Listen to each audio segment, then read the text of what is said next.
Israel, Iran અને અમેરિકાના યુદ્ધની સીધી અસર હવે ભારતની અર્થવ્યવસ્થા પર પણ પડી રહી છે અને તેના કારણે સુરેન્દ્રનગરના થાનગઢમાં લાખો મજૂરોની રોજગારી પર સંકટ ઊભું થઈ રહ્યું છે.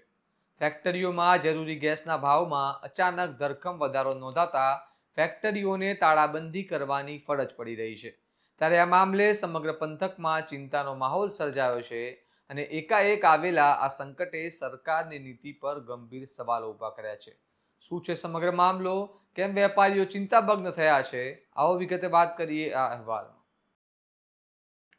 નમસ્કાર, હું ચિરાગ વર્ષાબેન. આપ જોઈ રહ્યા છો સ્વમાન. ઉદ્યોગના ચીમનીઓમાંથી ઉઠતો ધુમાડો હવે બંધ થવાની કગાર પર આવી ગયો છે. થાનગઢનો પ્રખ્યાત સિરામિક ઉદ્યોગ હવે ગંભીર સંકટમાં સપડાયો છે.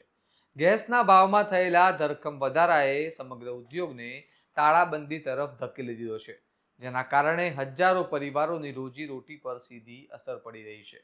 ઉદ્યોગકારોની બેઠક દરમિયાન મોટો નિર્ણય લેવામાં આવ્યો છે, જેમાં આજથી થાનગઢના તમામ સિરામિક ઉદ્યોગોને બંધ કરવામાં આવશે.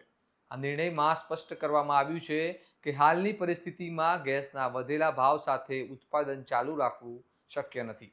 ઉદ્યોગકારોનું કહેવું છે કે ગેસના ભાવમાં એકાએક ભારે વધારો થતાં હવે ભાવ 95 રૂપિયા સુધી પહોંચી ગયો છે, જે સીધો ઉત્પાદન ખર્ચમાં ભારે વધારો કરે છે અને બજારમાં સ્પર્ધા કરવી અશક્ય બની ગઈ છે. સંશોધન મુજબ ઉર્જા ખર્ચ સામાન્ય રીતે ચોખ્ખા વેચાણના 20 થી 25% જેટલો હોય છે અને હવે આ ખર્ચમાં વધારો થતાં નાના એકમો માટે ટકી રહેવું મુશ્કેલ બની ગયું છે. આ મામલે ઉદ્યોગકાર સંજય બદરખિયાએ જણાવ્યું કે ગેસના ભાવમાં એકાએક 95 રૂપિયા સુધીનો વધારો થયો છે. આવા ભાવે ઉત્પાદન કરવું શક્ય નથી. બજારમાં સ્પર્ધા ટકાવી રાખવી અશક્ય છે. અમારા એકમો બંધ કરવા સિવાય બીજો કોઈ વિકલ્પ અમારી પાસે બચ્યો નથી. સાંભળો તેઓ શું કહી રહ્યા છે. આજરોજ થાનગઢ સિરામિક એસોસિએશનની મિટિંગ મળેલ, જેમાં ગેસ બાબતની ચર્ચા થઈ. ગુજરાત ગેસમાંથી અમને ગઈકાલે એક લેટર મળેલ. એમાં ગુજરાત ગેસ દ્વારા અમને જણાવવામાં આવેલ કે 85 થી 88 રૂપિયાના ભાવમાં ગુજરાત સરકાર આપને ગેસ આપવા માટે તૈયાર છે, તો બધા જ ઉદ્યોગપતિની જે રિક્વાયરમેન્ટ હોય એ અમને જણાવો. એ માટે અમારી આ જનરલ મિટિંગ મળેલ અને જનરલ મિટિંગમાં એસોસિએશનના તમામ સભ્યો હાજર રહી અને સર્વાનુમતે એવું નક્કી થયેલું છે કે આ એટલો ઊંચો ભાવ છે કે જે ડોમેસ્ટિક અને આંતરરાષ્ટ્રીય માર્કેટે અમારે વેપાર કરવો શક્ય નથી. તો એ માટે અત્યારે અમને આ ભાવ પોસાતો નથી.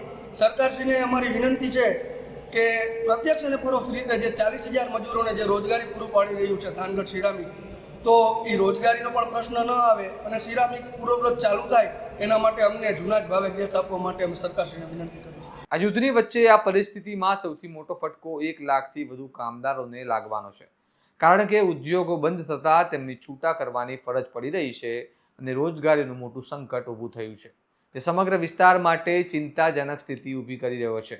મિડલ ઇસ્ટના દેશોમાં ચાલી રહેલા યુદ્ધના કારણે ગેસના ભાવમાં આ વધારો થયો છે અને ભારત પોતાના 95% એલએનજીની આયાત હોર્મુઝની સ્ટ્રેટ માર્ગે કરે છે, જે હાલ યુદ્ધ ક્ષેત્રે છે.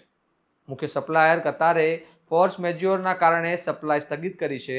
આ સમગ્ર સંકટની સીધી અસર થાનગઢના લગભગ 300 જેટલા સિરામિક ઉદ્યોગો પર પડી છે, જેમાં 90% જેટલા કારખાનાઓ પહેલેથી જ બંધ થવાની કગાર પર આવી ગયા છે. આ નોંધનીય છે કે થાનગઢનો સિરામિક ઉદ્યોગ છેલ્લા 7 દાયકાથી કાર્યરત છે, પરંતુ છેલ્લા 5 વર્ષથી મંદીનો સામનો કરી રહ્યો છે. ગત વર્ષે 50થી વધુ એકમો બંધ થઈ ગયા છે. આ વિસ્તારમાં 196 નાના એકમો છે અને હજારો કામદારો આ ઉદ્યોગો સાથે સીધા જોડાયેલા છે. ગેસના વધતા ભાવ અને ડોમેસ્ટિક બજારમાં ઘટતી માંગ આ પરિસ્થિતિને વધુ ગંભીર બનાવી રહી છે.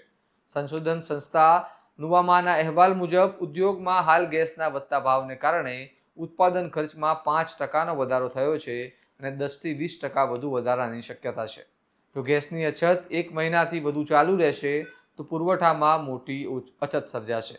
ઉદ્યોગકારોનું કહેવું છે કે ડોમેસ્ટિક બજારમાં પહેલેથી જ માંગ ઘટી રહી છે અને હવે વધેલા ખર્ચને કારણે સિરામિક વસ્તુઓના ભાવ વધારવાથી ગ્રાહકો ખરીદી કરવા તૈયાર નથી થઈ રહ્યા, જેના કારણે ઉત્પાદન ચાલુ રાખવું વધુ નુકસાનકારક બની રહ્યું છે. આ ઉપરાંત કાચા માલ પર 5% અને તૈયાર માલ પર 18% જીએસટીના ટેક્સ સ્ટ્રક્ચર પર નાના એકમોની મૂડી ફસાવી રહ્યા છે. સાંભળવા મામલે અન્ય ઉદ્યોગકાર મયુર દોશી શું કહી રહ્યા છે. આજ રોજ જે મિટિંગ મળી એમાં સર્વાનુમતે જેમ સંજયભાઈ કીધું તેમ બંધ કરવાનું એલાન કર્યું છે કે અત્યારે અમે લોકો આ ભાવે પોસાય એવું નથી, અમારા કારખાના અત્યારે રજડી પડે એવું છે, તો મજૂરોનો બહુ મોટો પ્રશ્ન આવશે. ડાયરેક્ટ ઇનડાયરેક્ટ 40,000 લેબરોને એટલે કે 40,000 ફેમિલીની સવાલ આવે છે.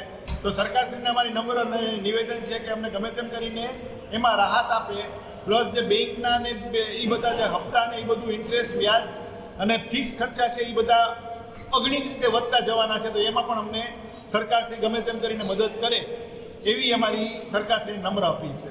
હાલ ઉદ્યોગકારોએ સરકાર સમક્ષ રજૂઆત કરીની તૈયારી કરી છે, જેમાં ગેસ પર સબસિડી અથવા અન્ય કોઈ રાહત આપવામાં આવે તેવી માંગ ઉઠાવવામાં આવી રહી છે.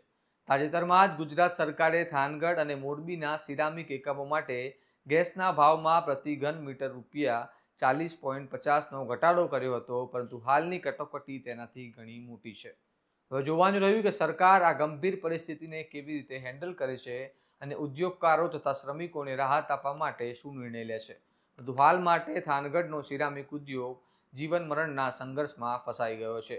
આ મામલે તમારું શું માનવું છે અમને કમેન્ટ કરીને જણાવો, અને આવા જ વિશ્લેષણાત્મક અહેવાલ માટે સ્વમાનની ચેનલને લાઇક, શેર અને સબસ્ક્રાઇબ કરવાનું ભૂલશો નહીં. નમસ્કાર.